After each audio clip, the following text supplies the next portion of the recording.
खबरें ये आ रही हैं कि आकिब जावेद साउथ अफ्रीका से पहला टी20 मैच हारने के बाद पैनिक मोड में चले गए हैं और दो बहुत ही हैरानकुन तब्दीलियां करने का फैसला कर लिया गया है। बाबर आजम के लिए भी एक बुरी खबर है।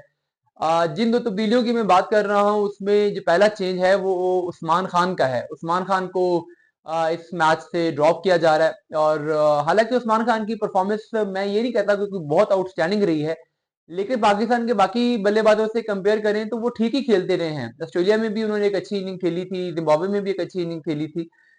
लेकिन उनको अब ड्रॉप किया जा रहा है। लेकिन ये भी फैक्ट है कि अगर आप क्वालिटी वाइज देखो तो उस्मान की बैटिंग में वो क्वालिटी नजर नहीं आती कि वो किसी बड़े बॉलिंग अटैक के सामने जैसे बुमराह खेल रहा हो, कुलदीप हो, राशिद हो या स्टार्क वगैरह इस लेवल की बॉलर्स को वो खेल सकें।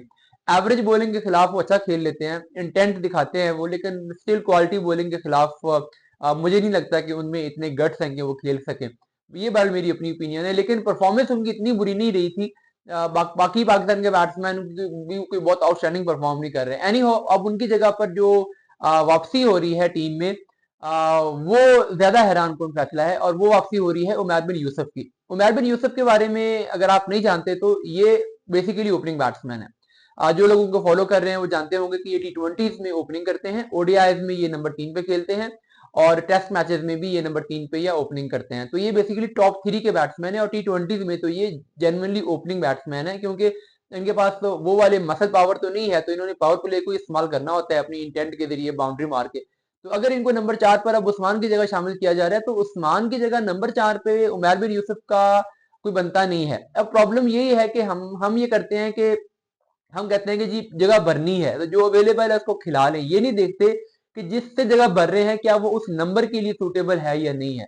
तो यही मसला है, हम पाकिस्तान की टीम में 4-5 ओपनर्स लेके फिर रहे हैं, उनको मिडिल ऑर्डर में खिला रहे हैं। और जो मिडिल ऑर्डर के प्लेयर हैं, जेन्युइन जो प्लेयर हैं, उनको हम खिला ही नहीं रहे। तो ये बहरहाल इशू है वो मैच बिन यूसुफ के साथ। मुझे लगता है कि ये ज्यादती होगी कि उनको नंबर 4 पे खिलाया जाए। ये डिसीजन पाकिस्तान को महंगा पड़ेगा। नंबर 4 पे उमैर बिन यूसुफ का मुझे नहीं लगता कि ये उस नंबर पे आके पाकिस्तान के लिए कोई यूटिलिटी प्रोवाइड कर सकते हैं। अगर उन्हें खिलाना ही था, चांस देना ही था, तो उनको ओपनर भेजते। लेकिन चूंकि ओपनिंग पे आगे मैं जाके आता हूँ कि क्या गेम हो रही है, तो इसलिए फिर उमैर बिन यूसुफ को अब खिलाया भी जा रहा है, तो नंबर 4 पे खिलाया जा रहा है। अब आते हैं दूसरी बात पे, बाबर आजम वाली बात पे। देखिए पिछले मैच में साइम अयूब को नंबर 3 पे खिलाया गया था और मैं बार बार ये कह रहा था कि साइम अयूब को ओपनिंग करनी चाहिए। पाकिस्तान में एक ही इस वक्त पाकिस्तान की इस प्लेइंग 11 में प्लेयर है जो पावर प्ले को अच्छे तरीके से इस्तेमाल कर सकता है, वो साइम अयूब है।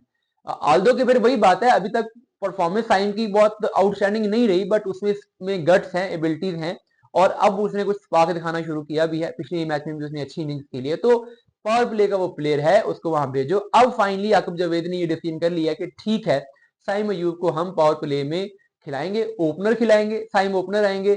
लेकिन सवाल यह है कि साइम के साथ दूसरा ओपनर कौन आएगा। आल्दो कि मैं पहले भी कह रहा हूं कि पाकिस्तान में टी20 में बाबर और रिजवान दोनों को नहीं होना चाहिए, इनमें से कोई एक खेल सकता है। दोनों इकट्ठे टी20 टीम में ये नहीं खेलने चाहिए। लेकिन अगर एक खिलाना हो तो वो चॉइस कौन सी है, वो बाबर आजम है। और अगर आप बाबर आजम और रिजवान दोनों को खिलाना चाहते हैं तो फिर इनमें से एक बंदे को ही ओपनिंग करनी चाहिए, और वो भी किसको करनी चाहिए, बाबर आजम को करनी चाहिए। बाबर आजम पावर प्ले को बेहतर इस्तेमाल कर लेता है, रिजवान स्पिनर्स को अच्छा खेल लेता है। तो अगर ये दोनों खेलते हैं तो फिर इनकी जगह यही बननी चाहिए कि बाबर ओपनर आए और रिजवान नंबर 3 पे हैं। लेकिन आकिब जावेद ने ये डिसीजन कर लिया है और शायद मोहम्मद रिजवान का कॉन्सेंट होगा, उनका अपनी एक विल होगी, वो कैप्टन है, जाहिर है उनकी एक से होती है। तो अब रिजवान जो है वो कर रहे हैं ओपनिंग साइम के साथ और बाबर आ रहे हैं नंबर 3 पे। तो ये उल्ट कर दिया गया है, जो कि सही जो सूटेबल था वो ये था कि बाबर ओपनिंग करते और रिजवान नंबर 3 पे आते। तो ये जो डिसीजन किया गया, ये डिसीजन भी इस लिहाज से हैरान कौन है कि बेसिक लेवल की स्किल्स तो आप देखो ना कि क्या है। जैसे मैंने पहले कहा कि रिजवान नई गेंद के साथ ऑफ साइड उसकी ब्लॉक हो जाती है, हमने पिछले मैच में भी देखा वो स्कोर नहीं कर पाता। पावर प्ले में बाबर आजम ज्यादा फ्लुएंट है, लेकिन स्पिनर के अगेंस्ट रिजवान मैनूवरिंग कर लेता है, कट अच्छी मारता है, थर्ड मैन पे खेल लेता है, स्वीप मार लेता है। तो स्पिनर के अगेंस्ट मिडिल ओवर्स में जब फील्ड खुली होगी तो रिजवान की यूटिलिटी ज्यादा होगी। लेकिन आकिब जावेद साहब को ऐसा नहीं लगता या रिजवान को ऐसा नहीं लगता। तो अब ये जो डिसीजन किया गया है ये पाकिस्तान के लिए कितना महंगा पड़ेगा, ये हम आने वाले मैच में देख लेंगे।